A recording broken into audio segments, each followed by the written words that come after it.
Welcome back to Ruff Talk VR. Dive into your weekly dose of in-depth game reviews, exclusive developer chats, and the freshest scoop on MetaQuest and the VR universe.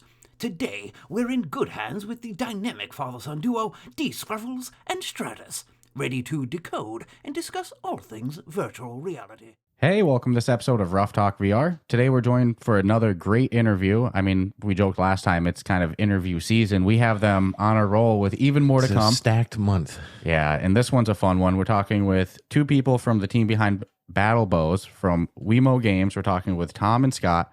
So we love co-op games. This is a game, of course, you could play solo, but playing with your buddies is where that's where the passion is for me.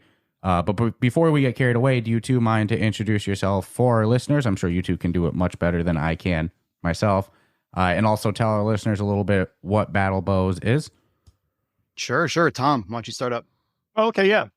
I am Tom Perdue, the senior designer, especially for Battle Bows. Worked on that since the very start of it, from pitch, from one-liner all the way to where we finally published it. Awesome. I'm Scott Corrali. I'm the design director at Wimo Games, and I worked right alongside Tom for the entire development of Battle Bows. Happy to be here. Wow. So I'm excited we have both of you. You know, it's always great to get multiple perspectives on more things. The merrier. Yeah, absolutely. It's Sure. kind of it's a party like this. So you referenced, you've been there since the first line of code. You know, how long was Battle Bows in the work? How long did this game take to put out? Oh, let's see. I'm going to say right around 6 to 8 months. I mean, it was a pretty quick turnaround for us, but you look a little surprised. That's fast quick. time. That's stunning. That's how Wimo Games rolls. Come on, gentlemen. That's That's about a hustle. That's about a quarter of the We hear average there. 2 years. Well, I mean, to be fair, that was always the plan. You know, this was our first VR game, and we wanted to be very specific and very scoped with it. And so for us, it was about, can we make a singular VR interaction feel as perfect as possible? And so for us, that was the bow. And so we made a game that, you know, Tom and I are super happy with it, but it's a very scoped experience that does a very specific thing really well, in our opinion. But that's why we were able to do it under that time frame. You know, this wasn't the larger games are going to take longer for sure, but this was a very specific thing for us that we wanted to tackle. So really happy with how it turned out. And how big was the team that worked on it? I think that's the big question. If you have 1,000 people working 6 to 8 months, Let's see. Probably around 12. Yeah. It ramped up over the cycle, right? I mean, when we started, when we were just like shooting noodles in the gray box environment, you know, we had like 3 people, you know, and so we kind of built like a base game and kind of had everything working in gray box with just a handful of people. Then when we decided to go into full production, I mean, you know, we started throwing everybody on it, but you know, we have a second VR game that was in work at the same time. So we kind of split the team up between the two, but sharing of resources happened. And what is that second VR game as well? Micro Machines Mini Challenge Mayhem. So I guess that now we can make this an interview regarding Battle Bows, and that I'm familiar with Battle Bows. We had put some fun time into again having some good co-op experience. They had me a co-op and bow and arrow, because the only other real bow and arrow game I'd ever played with you was co-op style was Elven Assassin. Elven Assassin. Yeah. It's really cool to hear you say that, because like that's what Tom and I were wanting to happen with this game. Is it's all about that co-op fun. So I'm glad you all liked that. And plus it's got its own unique gameplay element that certainly didn't exist in. I use, and that'd be the last time I use that comparison of the two, but again, it's really only because there's only the only 2 games I know of on the store right now that are built like that. Yeah, kind of co-op archer tower defense games. And was that an inspiration for this game as well? Was that a game that you guys enjoyed too, or is it just similar, you know, in the just end? worked out that way? Right. Well, I mean, Scott, do you want to go ahead? We were definitely aware of it. I mean, we do our homework. So, I mean, Elven Assassin is something that, you know, Tom and I both played extensively to kind of research and see what was out there. But to talk about inspiration, I'll be curious if either of you maybe picked up on this, but had you ever played Longbow from way back with the lab? You ever played that game? No. I'll be 100% honest. I don't like to BS. Yeah, no, that's totally fine. But longbow was, I'm going to kind of call it a mini game. I mean, it's fantastic. I mean, it's a really, really good feeling bow with, in my opinion, very smart visuals. Everything about that game was just very intelligently crafted. And so that was something that it was, for me personally, the very first thing I ever played in VR. This is going back many, many years. And it stuck with me. And so when this came around as an opportunity, I was like, man, I wish longbow had been cooperative multiplayer. We're like, let's go ahead and make that game. You know, let's do something that is like that. And so that's basically what we did. And we'll do it in 6 to 8 months. Cause that's the norm. And were you both always big co-op fans? Like, was that your number one style of game? Is that what led you to making such a co-op heavy game? Yeah, I mean, our background's in mobile. So, I mean, we made tons of mobile games, and social's super important with mobile. So it's social connectivity is something that is always very important for us in everything that we make. And even previous to that, we were into MMOs, right? I mean, the company that became Wimo Games originated from a company called King's Isle. And King's Isle is well known and famous for Wizard 101 and Pirate 101, the MMOs that are like family MMOs. And so we had a lot of experience just in social games. And then in typical, I mean, if you play a VR game, it's always fun because it's an experience. But the moment you add multiplayer, the gameplay fun just escalates by 10, if you would agree with me on that one. Yep. Yep. We're big co-op and, multiplayer gamers. If we can play together competitively, we're in. We don't always like to face each other one-on-one. If we can do us playing together versus a computer or us playing together against other players, sign me up. It's like I was never as big into multiplayer gaming flat screen, but in VR, it's special when especially if you know the person in real life, and then they pop into your game in an avatar and you high five them. It's always nice when a game has those effects too. Like the high five clapping. Yeah, that's cool. And special. I love to role play with Scott. He hates it, but I take on the voice. I remember when we were playing Elven Assassin together, I'm like, oh, hark, here come the enemies. Scott, aim thy bow towards this direction. And like the kids around us are like, what's going on with these two?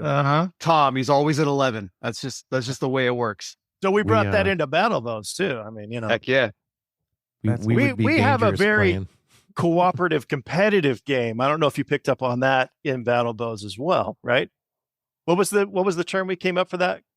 Co-opetition.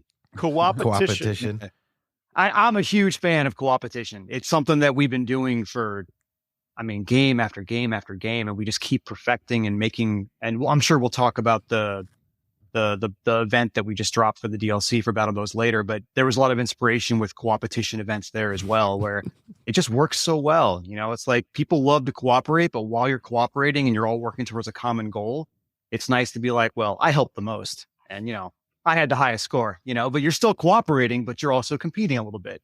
And so it just makes for a super fun mechanic where it's not just straight up PvP. You know what I mean? Well, we've always done that in games that track stats. And at the end, you can see, who killed the most, to use Dungeons of Eternity, another game that came out recently that's co-op. At the end, you can see who killed X amount for each player. And you better believe from day one, we were comparing, hey, I killed 60, you killed 40. Of course. And I also like when games do the full community, like it could be red versus blue, whatever the case. I've seen it with Gods of Gravity did that. So I mean, I love the conconcept of, I love that term. What was it again? Cooperation. Coopetition. Yeah. Cooperation. Yeah, that's already a word, isn't it? No, I love that term. Is that kind of internally coined by you guys as well? It's something that Tom and I throw around a lot. It's a term we use for the things that we create, because we create a lot of co-opetition events where that's the foundation of how it works, basically. Okay, so let's get into it. In case anybody's unfamiliar, Battle Bows is like a tower defense co-op game with waves of enemies coming, and you have a bow and you got to kill the enemies. Just to keep it short, real quick. But what are these community events you're working on to keep things fresh and the community engaged? Yeah, so I'm going to let Tom jump in and describe some of the details, but essentially it's our Battle Bow Showdown that we just kind of dropped. What was it? Maybe 4 weeks ago? something like that. It's a recent update. We're on our second cycle of the Bow Showdown. So yeah, and it runs every 2 weeks. So yeah, we're just about a month into this. Yep. So yeah, take it away, Tom. Explain the event a little bit. Bow Showdown. It's pretty fun. Yeah, we had some people saying you really missed an opportunity not to call it Bow Down. Bow down. It looked too much like Bow Down. I don't know. It was too hard to pull off. So basically, when you log in, and so every 2 weeks, this Bow Showdown runs. And when you log in, you're automatically assigned to one of 3 teams, red, blue, or green. And those teams have kind of a funny name that's auto-generated from, 50 adjectives, 50 nouns, and, it kind of puts it together. So like this last competition, the cool ice pack took those 3, won the competition, right? Against, I don't know, you could have any kind of thing like the glorious archer aliens, it just kind of mad libs these names together. So when you're playing on your team, anytime you play a game, solo or co-op, your score goes into your team score. And not only that, whoever is scoring the most becomes your team's MVP. So we have a couple people that are putting up astounding numbers. There's this player, her name is Kathleen Key. Oh my gosh. God bless Kathleen Key. She put up over 1 million points for her team last time she played. When you think about how many games of Battle Bows 1 million points is, you're like, man, these people love Battle Bows. Anyway, just to put that into context, when I play a game to around wave 20 in solo, I can get between 15 and 20,000 points. So having 1 million as your score, you're playing a few matches a day at least. So the co-opetition is working great for Kathleen Key, Jennifer, and Chef Boyard Dan. They are the kind of the leaders of the community, right? Yeah. So yeah, you play for your team, and then after 2 weeks' time, you're going to go ahead and have one of those 3 teams win, and the MVPs are going to be left on the leaderboard to announce them as being the top scorers for each team for the next 2 weeks while you wait for the event to begin again.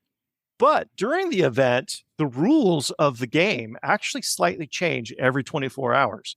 So sometimes when you're playing the basic enemies, the Cyclops balloon, right? When it comes out, it will hit your door and your heart twice as hard for this particular period of the event. And then the next year you come in and it's like, oh, what's going to happen? Be the random rule change that's going to come now. And it may be, we have glowing enemies. So every 13 or so enemies, one's going to pop out that's going to be glowing. And the only way that enemy can defeat it is if you use a power to destroy him, right? And then maybe it'll be like the speedy enemies are twice as fast, or the warlock enemies will, double shield. The rocketeer enemies will have no launch sequence. They just blast right off to the heart. So it's a lot of really fun kind of conditions that change the way the game play during the Bow Showdown. And it's a really fun event. And what makes it really interesting is that those more difficult enemies, we call them like our spotlight enemy for the day, they're worth double points. So when you get into a match and you look at the in-game leaderboard, you see, okay, I'm on red team, and I see that there's a blue player, a green player, another red player. You now want to try and snipe those more difficult enemies for your team's score because they're worth more points. And if you can do it when they're further away and you get those ×3, ×4 bonuses, well, it just stacks. So if you can hit one of those more difficult enemies that are further away, and you can do it before a blue player or a green player, hence the co-opetition, like, yes, we're all working together, but I want to get as many points as I can because I'm on the red team. And so I want to make sure that my points are going to be better than everyone else because every match counts towards my team score. So I think it's kind of fun because every day there's a new enemy rule that randomly gets chosen. The event runs for 2 weeks and then it resets after a short delay. So I think it's a really cool way to keep the game fresh. No, I think it's brilliant. That's smart. I mean, you even referenced the picking team, or in this case, getting assigned a team, but having a team and earning points. It's smart. And are you able to see, with like analytics and stuff, or just anecdotally, does it seem like, engagement and player activity has increased since you started doing these events? Yeah, it does look to be positive, and it's interesting for us because even just seeing those scores, like, Tom and I had some guesses of what we figured the team leader would put up for the week for the 2 week season, and 1 million was not what we were guessing. A million, that's a lot. I mean, that's a lot of games being played. So that's awesome to see. It means that people are taking it seriously. And all three of the team leaders for all three teams were all pretty close. I mean, I think 1 million was the highest, but the other two were not that far behind. So, I mean, they were, jumping around trying to take that first place spot. So it was pretty cool to see that. It also kind of incentivizes just like not being reliant on playing with friends. Just, I got to pop in, even if I'm playing solo with randoms. Yeah. Well, it's a good reason to. I need to get points. I want to get points for my team. Exactly. Every single game you play, every time you play, you're attributing your score to your team. And there's no wrong answer there. Like, even if you only get a few thousand points, still counts. Nothing ever gets deducted. It's always cumulative. It's always adding. So every match you play, you did your job. That's good. No, I love it. It's one of the rare cases where, because I don't like doing solo multiplayer with people I don't know. But in this case, it doesn't upset me because you can do your own thing. It's not like you're running around the map having to. Yeah, I'm doing multiplayer with randoms for my own selfish reasons. And sometimes you'll get lucky and you'll be on the same side of the castle as another player on your team, like 2 red players, for example. Well, now you start doing combos. I don't know if you two know about the combos, but if you do something where, let's say someone's playing ice and they freeze a bunch of the enemies, and then the person playing fire shoots them with their fire arrow, you'll get a ×5 modifier for all the enemies that you just killed. And so if you start working together, you can start putting up some serious points because you're both on red teams. You're like, let's go ahead and just amp up these scores together. So it's kind of a fun, random thing where every match you jump in, you're like, who am I going to be next to on this castle? Awesome. We're on the same team. Let's do this, Or if like, oh, you're on the blue team. Okay. All right. Yeah. We're helping each other, but you gotta work those angles, Yeah. And it's like the only way that I can think of that you could really sabotage them would be to just lose the round, but then that hurts you too. So it's not like exactly. So you're still at the end of the day, you're working together. Correct. You want to get to the highest wave. You want to get the most points, but like Tom does this to me all the time. Like when those bosses come out, those bosses, whoever gets that last shot is going to get the points for that boss. And especially if it's far away, like I've seen Tom get some crazy far shots where he gets like a ×3, ×4 modifier on the boss. That gets a lot of points to your team score because you're getting that kill. So there's a lot of interesting stuff to keep it kind of fresh. No, I love this idea. And cool. I mean, it's smart. Well, and I'm admittingly the type that if I know I can pull off a long shot, if I'm on the right side and I see stuff coming out the left, if I can take the shot, I'm going to take it. I mean, sure, totally. So I'm down for that. Yeah, I loved conceptually. I love it. And do you have more plans going forward for community events, content, stuff like that? Or are you kind of taking it step by step, seeing what works? Like example, you mentioned that this is like the second cycle of it. What are the more long-term plans with Battle Bow? Well, it's interesting with part of this update. There's a weapon rack in the back of the room now by the mirror where there's a second weapon that you can actually pick up and play. It's like a repeating grenade crossbow launcher, basically like a new kit that you have. And it's actually a dual weapon where you have 2 weapons you get to use. There's more room on that weapon rack. So that was done intentionally. So we have other ideas that we can do in the future for additional weapons to give players just alternate play styles, just to keep it fresh and fun. We like doing these types of events because, like I said, we have a pretty rich history in mobile gaming that does a lot of live event and type stuff like that. So we can draw on that background. What else, Tom? What else we got going on? Yeah, I mean, the most immediate thing is the hope to get this on PlayStation PSVR 2, right? Yep. So if we can do that, I mean, that just increases the player base, and really, that's kind of the mode we need to be in is building a community, finding people who love our game and having them bond together with us and follow us on social media and all of that, right? So we would love to build a bigger community and do more things with them. I mean, that's definitely what we're looking to do. Yeah, exactly.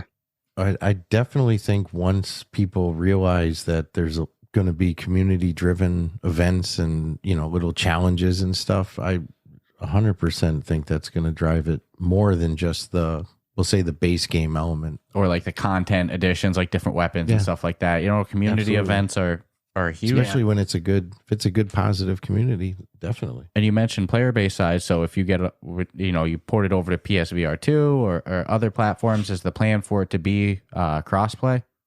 It is currently crossplay for Steam and Oculus, and that is a little bit of a challenge. And PSVR 2 is making sure that they all crossplay together, but that's 100% the goal.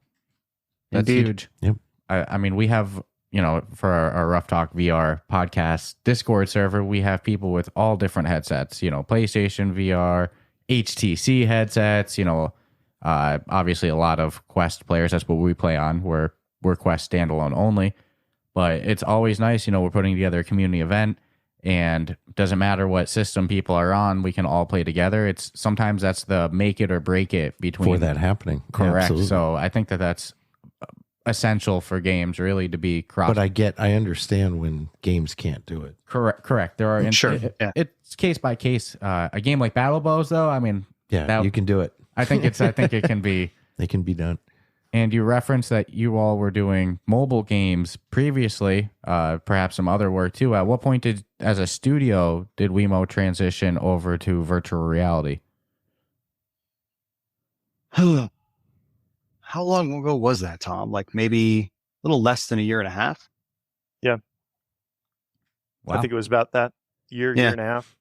And what brought sounds about right. That transition? Did internally you all start playing with VR and you're like, this is the next best thing? Were you kind of done with the mobile market? What caused the transition? Yeah, I mean, that's basically, you hit the nail on the head. I mean, it's such a interesting market, and there's a lot of cool hardware that's coming out that's making this so much more accessible and so much more powerful and so much easier to use. Like the Quest headsets, it's my go-to headset as well. Like it's just so easy to play and set up and use that it's awesome. And so it just seemed like a really good opportunity for us. And so we just want to try it out. And so that was our first foray was Battle Bows. And now we're about to launch our second game, and we're going to be starting up, pre-production on a third. So, I mean, that's kind of what we're up to. So we should anticipate something new every 6 to 8 months coming from Not this necessarily. studio. Maybe I mean, making bigger games in the future. Yeah, as the games increase in size and scope, it's going to get closer to that year dev cycle or year and a half. But that's kind of top end. Yeah, I mean, you want to be careful that you don't spend too much time working on a single idea. But as the games increase, so too will the time that it takes to make them. So can we discuss this next Yes, project coming on the table here? Thank you. I was dying to get into it because you teased me a little bit. You were Micro Machines? You were animated, but it got me excited. So I'm dying to hear more about this. That's what Tom does. Micro Machines mini challenge mayhem. So good. It's a lot of fun. Yeah, Scott, you're more intimately in this game than I am. I mean, Sure. I've helped a lot, but not as to your extent. Yeah, so it's actually it's exciting for us because we have the coming soon page. It's live now. You can actually search for it on the Quest store. We just got our Steam coming soon page. I'm pretty sure that's live now as well as of like last week. So yeah, you can search these out. You can check out the trailer, kind of see what it's all about. It's a lot of fun. We wanted to make another completely different type of game, but still focus on really good feeling VR mechanics. And I think we've done that. And having that nostalgia with Micro Machines has been a lot of fun. It's just been a really cool experience. So yeah, I think people are going to like that game as well. Well, I'm excited. I mean, is there an actual release date? And going to be my next one. Or is that still up in the air? Man, that's a good question. Like I know. I'm trying to decide. I'm trying to remember if that's something that I'd rather not say exactly when that is, because there's a lot of factors that go into when these things happen. Things we're going to soon. We're going to be ready, but that's not always the final denominator on when these things happen. There are other forces at work that have to all fall right for you to get that specific release date. But yeah, it's going to be very soon. It's something that we're working on right now to make happen. We're close. Sometime in 2024. Let's go with that. Yes. Okay. I like that answer for sure. Yes. And you referenced some nostalgia with Micro Machines. What exactly are Micro Machines? They escape my knowledge. Tiny little. Hot Wheels. Yep. Correct. Yes. Micro Machines were the tinier versions, the little ones. Like a half size. Micro Hot Wheels. Quarter, maybe even a quarter size of a collectible Hot Wheel. cars. Right. Yep. They were fun to play with as a kid. Yep. They had like little sets and things that you could do with them. And they had the real fast talking guy that was the face of the brand that did all that. I mean, I grew up with Micro Machines. So, I mean, it just kind of depends on your age bracket of where you are. But there's a certain age group that's going to know exactly what Micro Machines are and be like, oh, that's so cool. Like, I want to check that out and see what that's up to. And even if you don't know what they are, they just look cool. They're awesome, cool little stylized cars. You get to race them in different game modes. We have your typical time trial racing mode. We have a really cool stunt mode where this is a game where you get to build your track. So that felt like something that would just be a no-brainer in VR, where like I get to be in this environment and I get to build the track that I want to race on. And I've got ramps and loops and I can jump and fall and crash and fly off the track. And then we even did this mode called Demolition, where it's almost like Angry Bird style, where like there's a bunch of demolition stuff, little Dixie cups and popsicle sticks and wooden letter block cubes. And they're in like a big puzzle, and you get a limited amount of track pieces to build your ramp leading up to it. And you got to figure out, where do I have to hit this thing to knock everything down? And how heavy should my car be? That's something else I kind of glossed over. There's a whole car modification system where you get to put different wheels on it, change your engine, give it different accessories. And so as you play through the game and unlock different things, you can be like, all right, I need a monster truck that's heavy with certain type of wheels so I can break down all this stuff. Or I need a car that's really fast that can take turns better. That's the style of game that we built. Oh, I'm in heaven. I'm super excited for this one. Yeah. And you mentioned you're going to be able to craft your own tracks. Will you be able to share it with friends? So I built something epic. Can I go, yo, check this out? I would really like to expand to that in DLC. And that is like my priority number one, but that's not going to be in the base game when it first comes out. But that is 100% where I want this to go, because the track building turned out really slick. There's some pretty cool stuff you can do with it. And so I think it'd be really fun to be like, all right, I made this awesome track. Let's race it and see who can get the best time. And I'd even love to get some really cool co-opetition type stuff going on where we can work together and race and do things. But that's like the future facing plans of what I'd like to do with it.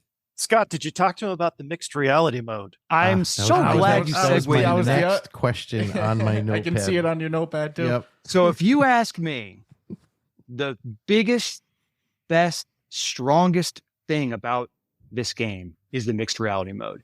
I am so happy with it.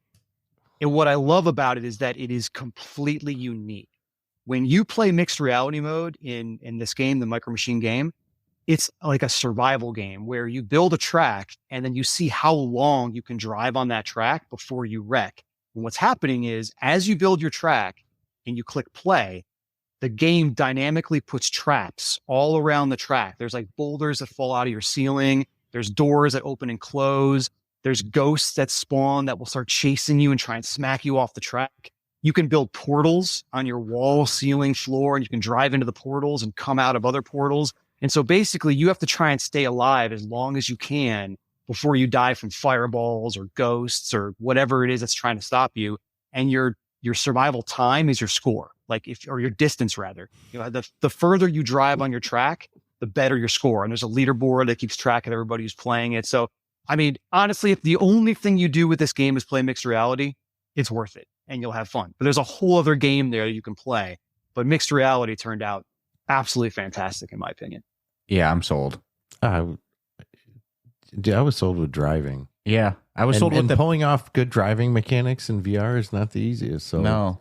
And when you're driving, is it kind of like I've seen other games do? Yeah, kind of top down driving, or are you going first person in VR? Kind of. So we just did all of it. So basically, if you want to be like on the car, there's a camera mode for that. I personally can't stomach it, so I play in what's called chase cam, which is like a compromise where you're like behind the car, but the camera does some really good dampening so that you don't get whipped around as much, like when your car's flipping and stuff.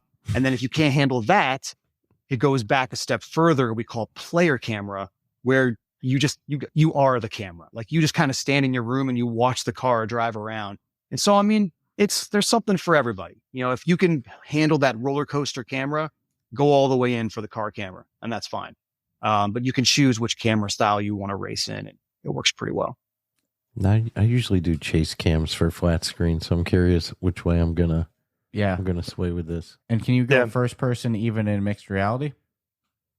No, when you're in mixed reality, just this is a hardware limitation. Like there's only the one camera mode, but it works pretty well. I think it's fine. Like I've got a pretty large bonus room that I do all the footage for when we do mixed reality footage stuff, and I've made some like epically large tracks. And what's really cool is if you want to map out your whole second floor of the house or your whole first floor or whatever, you can use portals to go from room to room to room. And the way the portal system works, this is what I really like. When you drive into a portal, your car is like in limbo. And then the next portal you physically look at is where it will come out of. So basically, if I build a portal structure, like a system, I can start getting away from the ghosts by being like, okay, the ghosts are chasing me. I'm going to zip into this portal and I'm going to run to another room and look at a portal in there. And then it comes out and the ghosts have to come through the walls to come get me. So it's how I stay away from the ghosts, basically. So if you really want a high score, you can use your whole floor plan and you can just get really clever with it. And with the full color pass through from Quest 3 and Quest Pro, it's really fun and easy to play. So, I mean, it works pretty great. Yeah. Rest in peace to my battery. People listening just got wicked great advice. Yeah, no, when I already know that battery's going to get sucked down like a sports car. It sounds like from a development standpoint, as a studio, you guys had some fun with, mixed reality game development. It's kind of cutting edge. It's, in terms of design decisions, it's unexplored territory. It's gone in the last couple months from things popping out of walls to, integrations like you're talking about of, we're really utilizing the room. So from a studio standpoint, what was that like working with mixed reality kind of on the cutting edge? It's been a lot of fun. And I think, again, what I'm most proud of is that it isn't some like shoehorned in thing where it's like, oh yeah, we added mixed reality and it's the same game, but you can do it in your bedroom or whatever.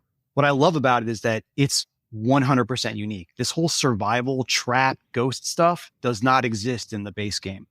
So when you're playing the base game, it's just a different game. And then if you go play mixed reality, it's like, oh, this is a completely unique experience that I get to do in my house or whatever. So I think that's what makes it special, is that it isn't just this like, yeah, we've got mixed reality and it's the same thing. It's totally different. So I'm really happy with it. Yeah.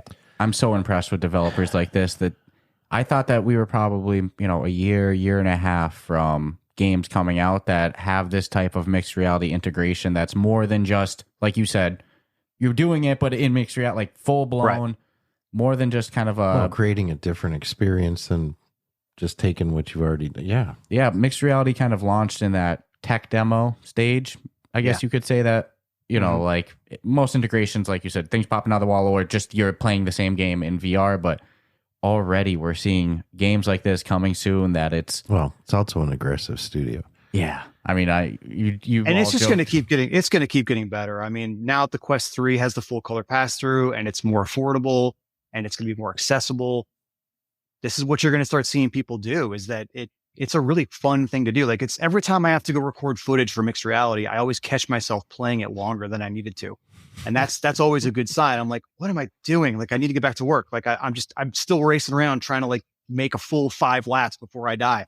And so, I mean, it's just a fun little thing to do. And so that's why I'm happy with it. Cause like I said, even if the only thing you play is the MR mode, the game's worth it. But then there's a whole other game there that you can enjoy as well. So it's good stuff. I always love when this happens. I'm so I came in here expecting to talk just battle bows, and I'm so glad that you mentioned this because I had no idea that you had this other game in the works. And holy moly, I am excited for it. Well, and I love excellent. Two totally couldn't be more different apart from each other. So it's not like a continuation or there is that long-term vision that you're already thinking like, no, I want to get map sharing in there. I want to get some sort of co-op petition in the game, so you already have that long-term plan.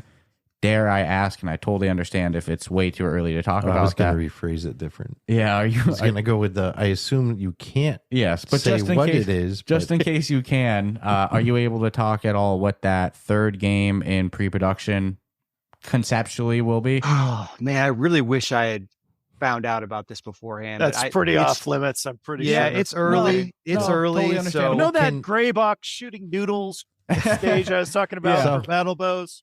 Can That's we kind of the stage we're in now. Is it going to be again like a separate something different from what you guys So have different. already done? Okay. So different. Okay. And that's the thing that's kind of interesting about our history as just a company from Kings Isle and also into Wimo Games now, is that that's kind of what we do. You know, we become subject matter experts in the thing that we're making.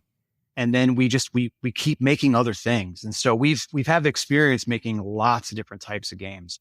And so, I mean, this third one is very intelligently using the foundations that we created and the core tech that is swappable from game to game.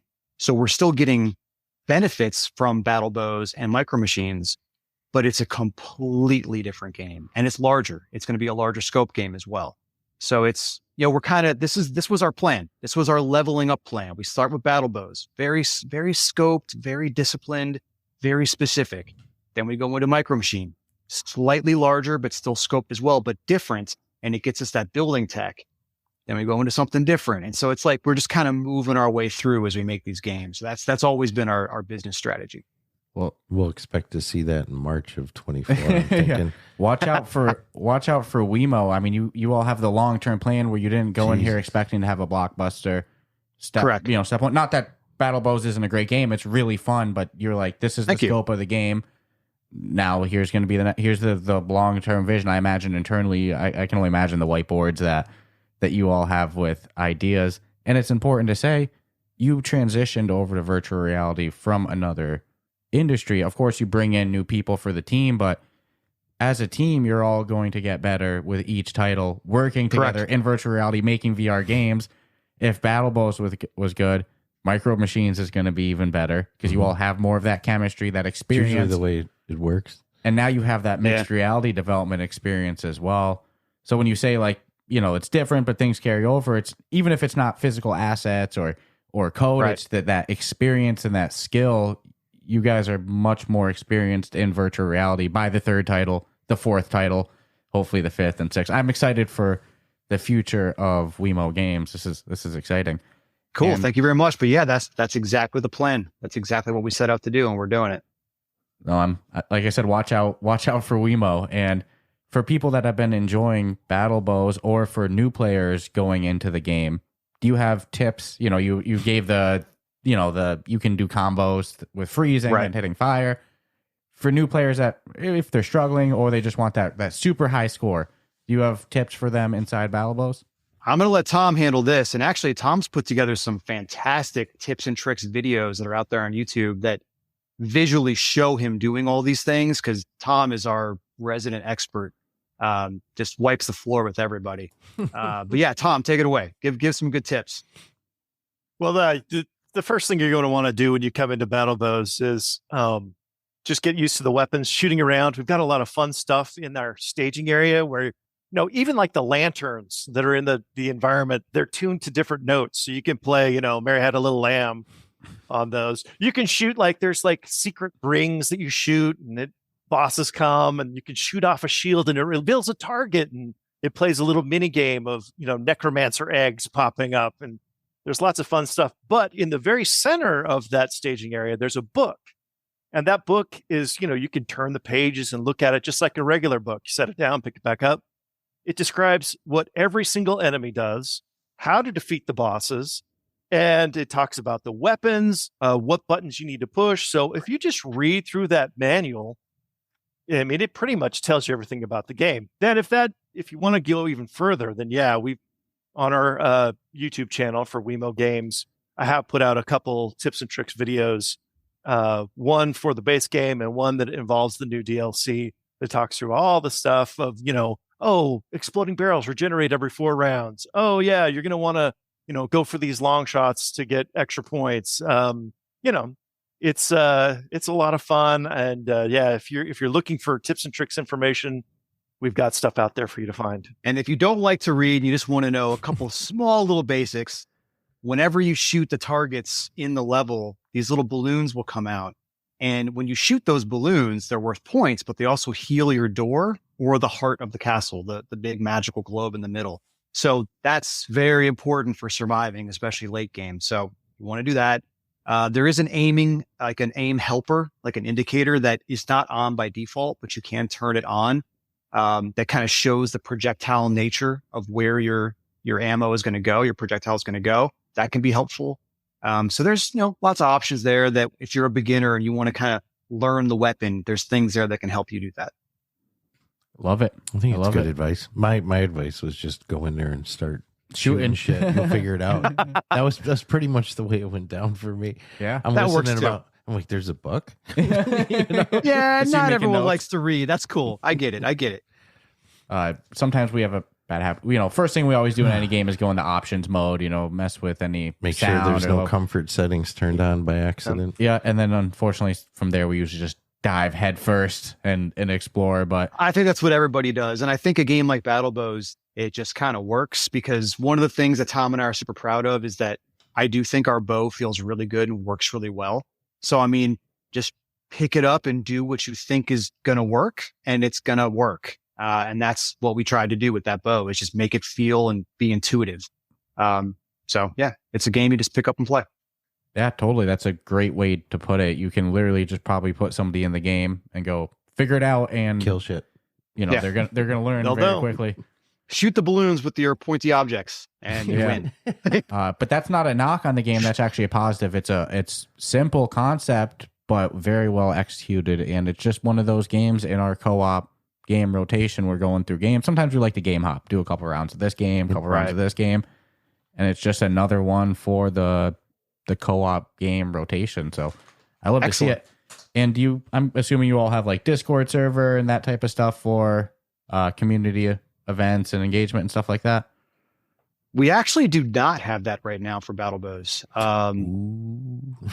We need to have one. We need So to that have is one, something Scott. That I is assumed something you that did because of the shout outs to the players. So do you just know those player names from the leaderboards? In You game, just see them?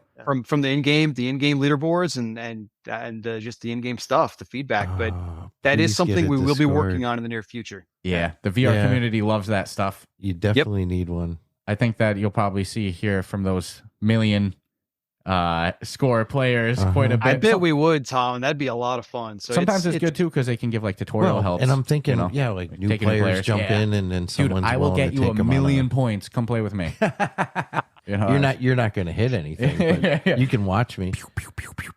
We played with it's something we definitely need to do. So that's good advice. No, that's good to know too, though. So I'm again so excited for the future of Wimo. Yeah, I feel bad because I thought legitimately we're talking 100%. Yeah, I didn't mean to get so sidetracked either. But some company history. The next game sounded a lot of fun. Talk about Battle Bows, and then there's like 2-3 other games being thrown in there, like all nonchalantly. Yeah, it took me down a different road. So I gotta ask, and I'm admittingly like super pumped. Oh yeah, for especially that mixed reality mode. Machine. But I gotta ask. I mean, you have more games planned. You third game in pre-production, and so. Overall, as a studio, you're happy with the VR industry and the transition. Sometimes there's a bit of the grass is always greener, but I'd like to say the VR community is pretty welcoming and positive and everything like that. So yeah, I mean, we're very happy with it and we're very optimistic. So I mean, it's a good switch for us, and we like working with the hardware. We're happy with what we've been able to do. Love seeing the Quest 3 come out and all the improvements that it has. So I mean, the future looks very bright. Yeah, that's awesome. I think the future is going to look very bright for this studio. Yeah. 100%. I always look at studios as like stock market things and like, would you invest in this studio? And it's like, there's some of them you go, well, you'd be crazy not to. Well, I wouldn't have thought that this was there. Pump them out even yearly, year and a half. You're pumping out a new game that's not the same repeat of what you did. And Jesus. It's a great formula. I wouldn't have guessed that Battle Bows was their first game. And I love, again, I love the vision, the reasonable with each step. This is how we're going to get there. And I seriously, I can picture in a year or two that's a much more industry known name, Wimo Games, because the second game's going to be a little hard to ignore. That's the hope. That's what I like to hear. Yep. Once you've hit different genres and your name's attached to it, it's hard to. In the same genre, you can get buried, but when you're tapping into all the different ones, it's a different story. Especially if there's always in the back of your mind, even if it's not the basis of a game. I want to know what that third one is. Co-opetition in the back of your head, But great we'll game have to design. talk again sometime in the future. Oh yeah, most definitely for when this next one comes out, and then maybe we'll have a little glimpse of what's coming down the road. Yeah, look us up. maybe. Look us up when Micro Machines launches, and then at that point we may be able to talk a bit more about other things as well. So yeah, that sounds cool. Sweet. And if you do a Discord, please send us a message. Yeah, we'll pop in there. Absolutely. We'll definitely join that. For sure. And awesome. It's Sunday, so we always understand, like, hey, we're stealing people on probably the best day of the week to the only day off for some. Yeah. But before we let these two go, is there anything else that you wanted to ask Tom or Scott? Oh my God, dude. I took more notes than asked questions off it because a lot of them and it happens a lot just organically. Yeah. You even saw the MR circled waiting to get onto that. That got destroyed. No, I got more than I could have bargained for with this. I got a lot to digest between.